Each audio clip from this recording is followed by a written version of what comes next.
Yes 12th physics. Bore, नील bourse के postulates पढ़ लेने के बाद एटम्स के अंतिम भाग की तरफ चलें।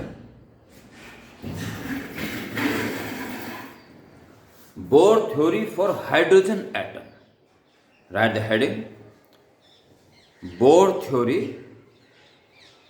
For hydrogen atom. Rough notebook लेके बैठे हैं और डाल दें हेडिंग तुरंत, अदरवाइज पॉज कर दें तुरंत, हेडिंग डाल के तो ओपन करें। तो आपने हेडिंग डाल दी।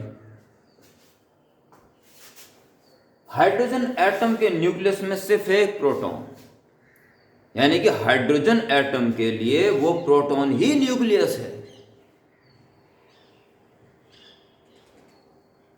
और उसके चारों तरफ चक्कर काटता है एक इलेक्ट्रॉन। ये रहा प्रोटॉन, जिसे आप न्यूक्लियस भी कह सकते हो, पॉजिटिव, और ये रहा इलेक्ट्रॉन,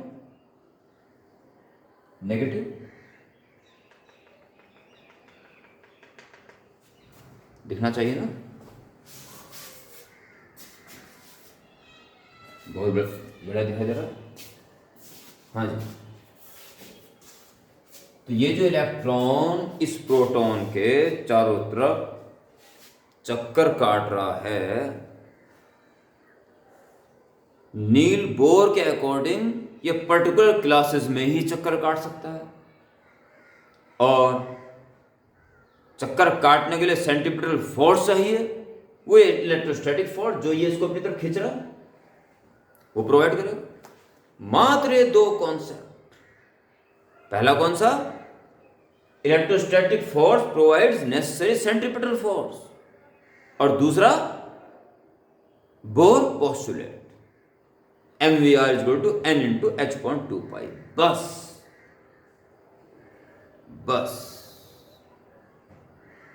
सब कुछ इससे ही आज की भयंकर भयंकर थ्योरी अब आपके सामने आने वाली है, पर सारी आपके कंट्रोल में होगी, बड़ा इंपॉर्टेंट है। तो पहले स्टेटमेंट क्या लिखेंगे आप,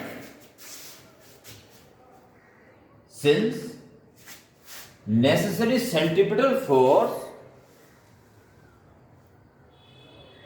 to revolve electron around nucleus is provided by electrostatic force, so mv square upon r, अगर इसकी स्पीड v हो और रेडियस r, ये जो फोर्स निकला ये electrostatic force 1/4 pi epsilon naught q1 q2 upon r square, q1 q2 electronic charge और protonic charge दोनों e इंटू ई है, ई स्क्वायर अपॉन बीच की distance r square, r 1 power cancel, equation 1। फिर and from Bohr's postulate mvr is equal to n into h upon 2 pi। बस, और उम्मीद करता हूं ये दो पॉइंट्स लिखने में आपको जरा सी भी दिक्कत आने वाली नहीं। आगे आने वाले जो कैलकुलेशन वो ड्रावनी केवल देखने में है, कुछ नहीं है। पेन अपने आप ही चलेगा आगे, आपको पता है इसके बाद क्या होना है, इसलिए बिल्कुल भी ना घबराएं। और आज के इस काम को करके इसको दोबारा रफ कॉपी में करें, ध्यानपूर्वक मेरी बात सुने। किसी किसी आर्टिकल में बोलता हूं मैं से जहां जरूरत पड़ती है,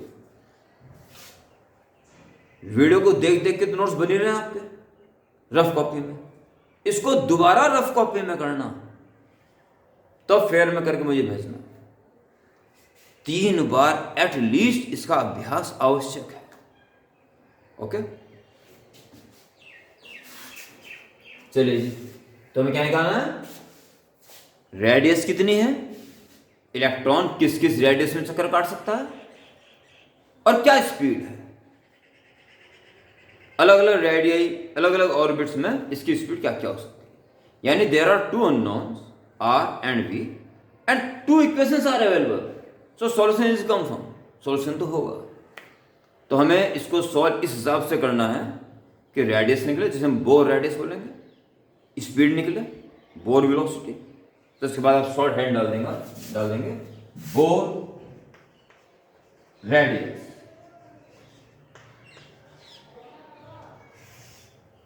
और इन दोनों को ऐसा सॉल्व करो कि सीधा आर निकले और वी एलिमिनेट हो जाए। और वी एलिमिनेट मेरे ख्याल से इससे आसानी से हो जाए। ये लिख देना, v is equal to M R नीचे आ जाएगा इसका, एन एच अपॉन 2 पाई और एम आर अपॉन मिलेगा एम आर। ये v की वैल्यू होगी। ये v की वैल्यू उठा के इसमें रख दो, तो v का elimination and r is obtained. बस कहानी खत्म।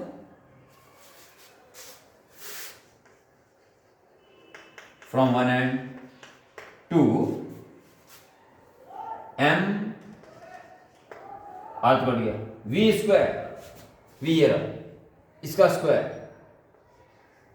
n square h square upon 4 pi square m square r square लग गया। और इक्वल टू क्या है, 1 अपॉन 4 पाई एप्सिलॉन नॉट, या ऐसा लिख दो, ई स्क्वायर अपॉन 4 एप्सिलॉन नॉट, और एक आर बचा हुआ है। 4 से 4 कैंसिल, पाई से एक स्क्वायर कैंसिल, m से इसका स्क्वायर कैंसिल, और जी इस r से इसका स्क्वायर कैंसिल, बचा मात्र एक r, इस r को इधर ले आओ, r इक्वल्स, तो जब r उधर पहुंच जाएगा तो इधर बचा n स्क्वायर h स्क्वायर, और यहां से आ जाएगा epsilon not, epsilon not n square h square, epsilon not n square h square, और ये दो उधर चला जाएगा, इसका नीचे आ जाएगा पाई m e स्क्वायर, पाई m e स्क्वायर, एक एक पाई और m बच गए थे ना, स्क्वायर कैंसिल हो गया था, e square. This is bore radius. साथ साथ hence r proportional to n square, n को छोड़ बाकी सब तो यूनिवर्सल कांस्टेंट हो गए। r proportional to n square का तात्पर्य समझने का प्रयास करें, समझ सकते हो बहुत अच्छे तरीके से। n की वैल्यू 1 2 3 4, तो उसका स्क्वायर 1 4 9 16, वो होगा रेडियस। यानी कि हाइड्रोजन एटम में जो इलेक्ट्रॉन अलग अलग रेडियस में चक्कर काटेगा, यूं फिर यूं फिर यूं, उन रेडियस में रेशियो जो होगा वो 1 4 9 16 ये होगा। सो जहां से डॉट डॉट लगाता हूं अच्छी तरह सुन लिया करो मैं क्या बोल रहा हूं, कि आपको तो हथौती लिखना है। सो orbit of electrons in hydrogen atom are in ratio 1 ratio 4 ratio 9 ratio 16 ratio 12। Okay, अब हैंड डालेंगे बोर स्पीड या बोर वेलोसिटी। ठीक है, बोर वेलोसिटी क्या करना, बिल्कुल टोटल मैथमेटिकल है, टोटल मैथमेटिकल। दो इक्वेशन है v और r में, r निकल गया, r की वैल्यू किसी एक में रख दो, v निकल जाएगा, और इसमें रखना ज्यादा उत्तम है। सो फ्रॉम टू, पहले हैंड डालना है, Bohr speed from two v is equal to nh upon 2 pi m, और अब मुझे r की वैल्यू पुट करनी है। ठीक है, r की वैल्यू है epsilon not n square h square upon ऊपर पहुंच जाएगा पाई m e स्क्वायर। या आपने आर की वैल्यू पुट कर दी। अब देखता हूँ कुछ दिखाई दे रहा है तो बड़ी अच्छी बात है। हाँ दिख रहा है सारा, ओके सब बढ़िया दिख रहा है। सॉल्व करें, इस n से नीचे का स्क्वायर कैंसिल और आपका पाई से पाई कैंसिल और m से m cancel. h e square h v equal to, sorry दिखने लगा यहाँ, v equal to e square h upon 2 epsilon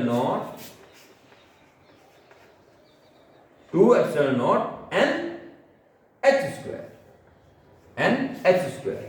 ये एक h भी कैंसिल हो रहा है, ठीक है, h कैंसिल कर दिया, खाली e स्क्वायर बचा है बस।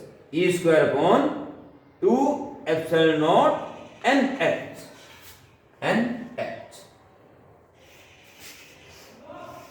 expression of Bohr speed, hence v proportional to 1 upon n, बाकी सब कांस्टेंट है। अर्थात पहला ऑर्बिट, दूसरा ऑर्बिट, तीसरा ऑर्बिट जैसे जैसे ज्यादा होता चल जाएगा स्पीड कम होती चल जाएगी, इनवर्सली प्रोपोर्शनल टू। इसलिए जो सबसे पास का इलेक्ट्रॉन होगा नंबर 1 के लिए वो बहुत तेज घूम रहा होगा, और जैसे जैसे n की वैल्यू 2, 3, 4, 5, 6 होगी v की वैल्यू कम होनी शुरू हो जाएगी। ओके लो जी, स्पीड भी निकल गई। अब आज की वीडियो के अंतिम भाग की तरफ चलते हुए, एनर्जी ऑफ इलेक्ट्रॉन, हेडिंग पड़ी भाई hydrogen atom, energy of electron.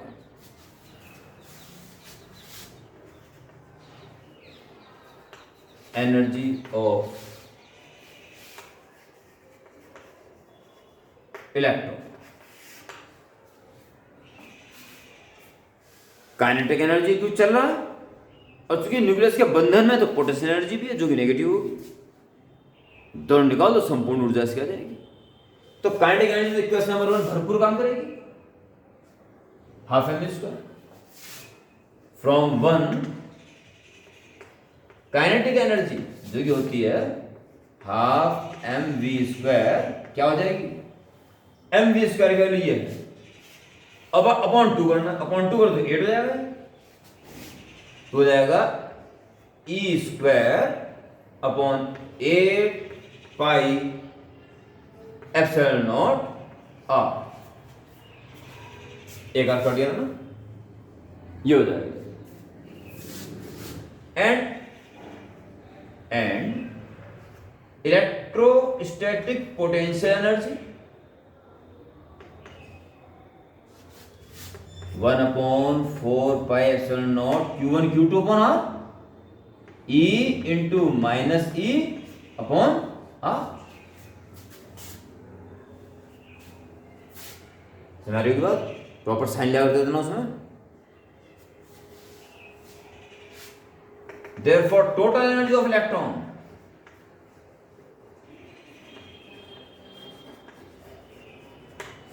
E equal to kinetic energy plus electrostatic potential energy। Kinetic energy I आपके पास E square upon 8 pi epsilon naught R, और ये आई माइनस में E square upon 4 pi epsilon naught R,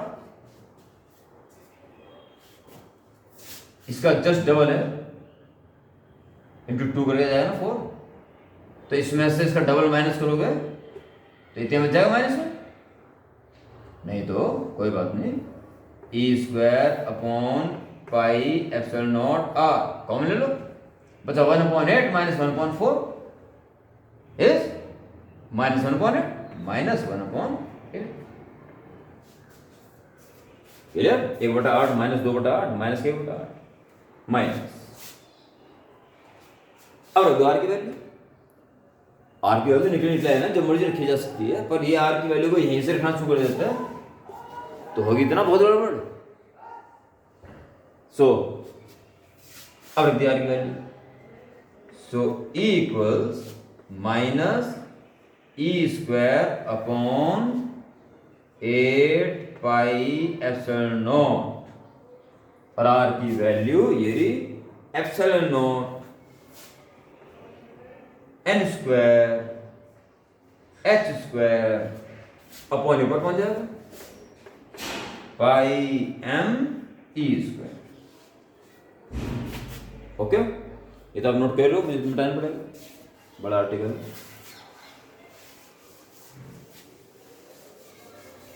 और आप तो वैसे भी रिप्लाई करके देख सकते हो। So E is equal to minus pi से पाई कैंसिल, और जी मेरे ख्याल से कुछ कैंसिल होगा इसमें, और तो m e raise power 4, m e raise power 4, m e raise 4 upon 8 epsilon not square, 8 epsilon not square n square h square, n square h square minus m e raise power 4 upon 8 epsilon not square h square, और n square अलग कर दो, 1 upon n square, और आपको यहाँ पे h into C से into करके नीचे भी h इंटू सी से multiply and divide, h into C करोगे तो h क्यूब हो जाएगा, h क्यूब इंटू सी। आप कहोगे ये क्यों कर दिया, किसी कारण से क्या हो, क्योंकि मात्र h इंटू सी से इंटू करने पे ये जो पूरा पार्ट है, देखिए क्या क्या इसमें है, electronic mass sure constant, electronic charge, this everything is constant. इस कांस्टेंट की वैल्यू निकल जाएगी आराम से, और खास नाम भी इस कांस्टेंट का Rydberg constant, minus H C upon N square, nth orbit की बात चल रही है।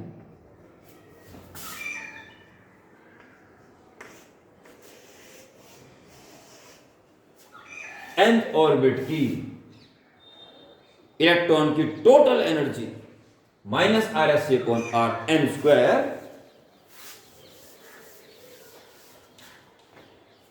where r जो आपने किसे लिखा m e raise power 4 upon 8 epsilon not square h cube c is called Rydberg constant.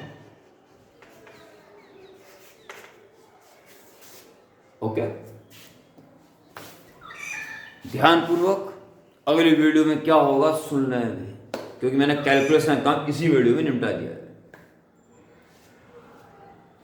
Electrons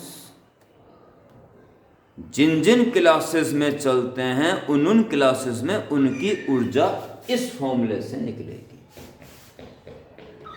ये इलेक्ट्रॉन्स जिस एनर्जी के साथ अंदर चल रहे हैं उन एनर्जीज को कुछ लेवल्स के द्वारा शो किया जाएगा, और इन लेवल्स में इलेक्ट्रॉन का ट्रांजिशन किसी ऑर्बिट से हायर ऑर्बिट की तरफ जाना और आना, इस संबंध में एक बेहतरीन वीडियो आपके सामने आएगी। सब कुछ आपके समझ में आना तय है पहले से ही, यहां तक अपडेट करके और इसकी जानकारी लेते हुए क्या निकाल दिया हमने, हाइड्रोजन एटम के किसी भी नंबर की ऑर्बिट में इलेक्ट्रॉन की संपूर्ण ऊर्जा।